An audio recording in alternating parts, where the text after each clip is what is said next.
Popularitas LA Knight telah melonjak tahun lalu dan menjadi salah satu pegulat paling sukses di WWE saat ini. Meskipun ia datang ke WWE di usia yang cukup tua, LA Knight telah memberikan pengaruh yang tidak bisa dibantah di WWE melalui bakat di mic maupun bakat di ring.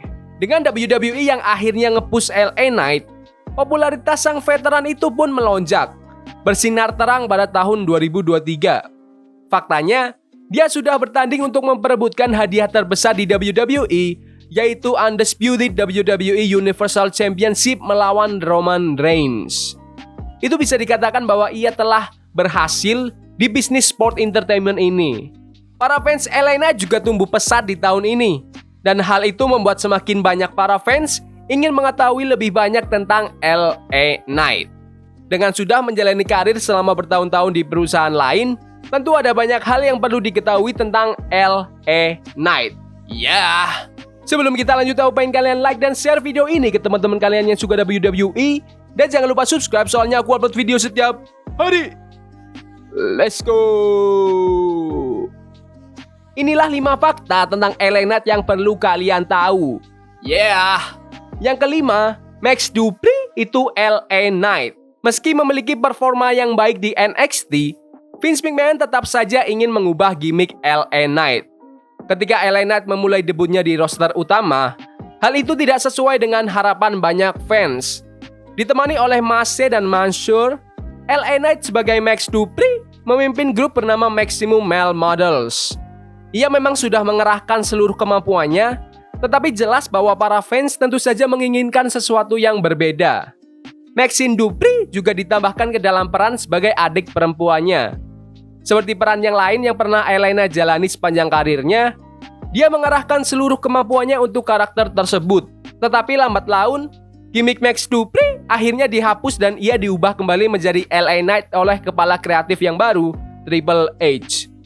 Max Dupri adalah masa-masa yang sangat apa di WWE. Tapi kalian lebih suka Max Dupri atau LA Knight? Komen di bawah. Yang keempat, mantan juara dunia. LA Knight bergabung dengan WWE sebagai seseorang yang terbukti sebagai juara dunia. Saat masih di Impact Wrestling, LA Knight memenangkan salah satu gelar gulat terbesar, yaitu Impact World Championship. Di Impact, ia bergulat dengan nama Eli Drake. Dan ia merupakan salah satu bintang utama di perusahaan tersebut pada suatu waktu. Ia juga pernah memenangkan Tag Team Championship bersama Scott Steiner.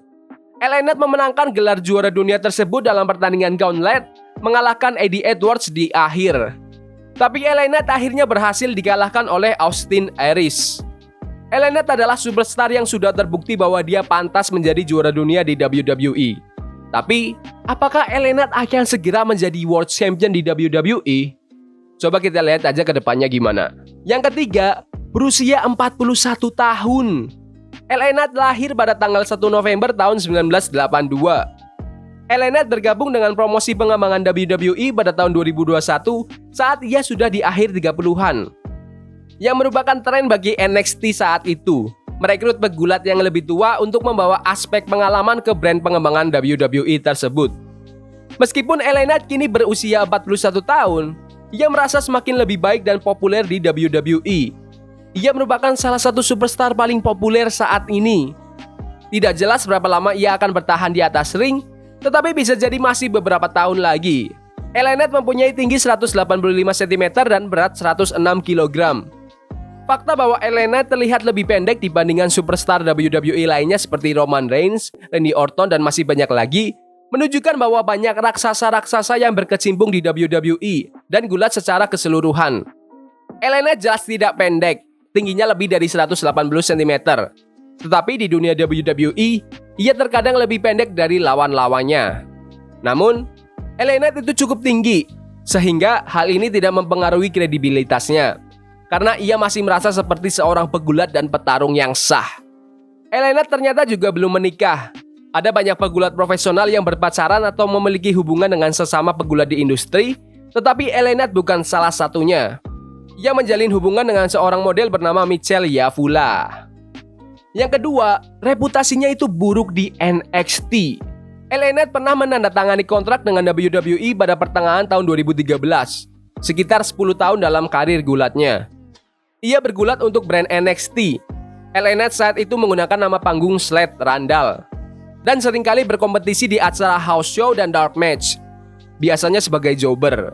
Perjalanannya bersama WWE ini tidak membuahkan banyak kesuksesan karena LA Knight diberhentikan dari WWE pada bulan Agustus di tahun berikutnya. Pegulat yang sudah pensiun, Bill DeMott, merupakan salah satu tokoh paling terkenal dalam pengembangan dan pelatihan di WWE. Sebelum mengundurkan diri pada tahun 2015, kepala pelatih Performance Center tersebut dikenal karena perlakuannya yang kasar dan tegas terhadap para talent yang sedang dikembangkan. Penampilan pertama LA Knight di NXT itu bertepatan dengan masa jabatan DeMott sebagai kepala pelatih. LA Knight akhirnya menjadi salah satu dari banyaknya talenta yang membuat DeMott tergila-gila. Menurut LA Knight sendiri, kedatangannya yang terlambat pada suatu hari membuat pelatihnya itu marah, sehingga LA Knight kehilangan hampir semua kesempatan yang seharusnya ia dapatkan, termasuk tampil di acara NXT. Ada satu insiden dengan Bill DeMott selama masa pengembangan pertama LA Knight di WWE yang sangat layak untuk diceritakan kembali.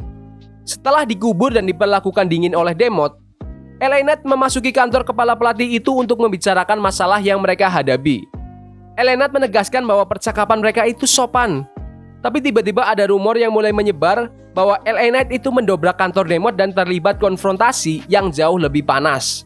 Rumor itu bahkan sampai ke bos NXT saat itu, Triple H, yang membuat LA Knight akhirnya dipecat dari WWE. Yang pertama, mantan $1 Million Champion. Gelar pertama dan satu-satunya LA Knight di WWE itu saat dia masih di NXT, menjadi The $1 Million Champion. Perseteruan LA Knight dengan Cameron Grimes merupakan salah satu highlights NXT selama era pandemi, yang juga melibatkan The $1 Million Man sendiri, Ted DiBiase. $1 Million Championship adalah salah satu yang mungkin sudah dilupakan oleh banyak fans. Tetapi, WWE membawa title itu kembali ke NXT selama alur cerita dari LA Knight dengan Cameron Grimes. $1 Million Man, Ted DiBiase juga kembali ke WWE selama waktu ini dengan membawa title bergengsi tersebut. Hal ini menyebabkan title itu diperkenalkan kembali ke WWE, dan ini adalah periode di mana LA Knight mampu memenangkan pertandingan championship, menikmati kejayaannya selama 70 hari dengan sabuk tersebut. Itu adalah kesempatan besar baginya untuk membuktikan kalau LA Knight itu pantas menjadi champion, dan itu merupakan satu-satunya gelar yang dimilikinya di WWE hingga saat ini. Which is gila karena dia populer banget kan. Kadang terasa nggak nyata kalau dipikir-pikir lagi. Fakta-fakta ini membuat kita menjadi lebih paham tentang LA Knight. LA Knight merupakan talent terpenting sekarang karena dia juga menjadi salah satu top penjualan merchandise di WWE. Setelah lama berkecimpung di roster utama, LA Knight belum pernah memiliki title apapun. Dan menurut kalian, apakah LA Knight akan berhasil mengalahkan Logan Paul besok ketika mereka bertanding perebutkan The United States Championship? Komen di bawah. Jadi gitu aja video 5 fakta hari ini. Jangan lupa like dan subscribe ke channel ini karena aku pengen 2000 subscriber di bulan ini. Tolong bantu please. Yes boy. See you. Forbidden fire on Nico. Burning for love we can.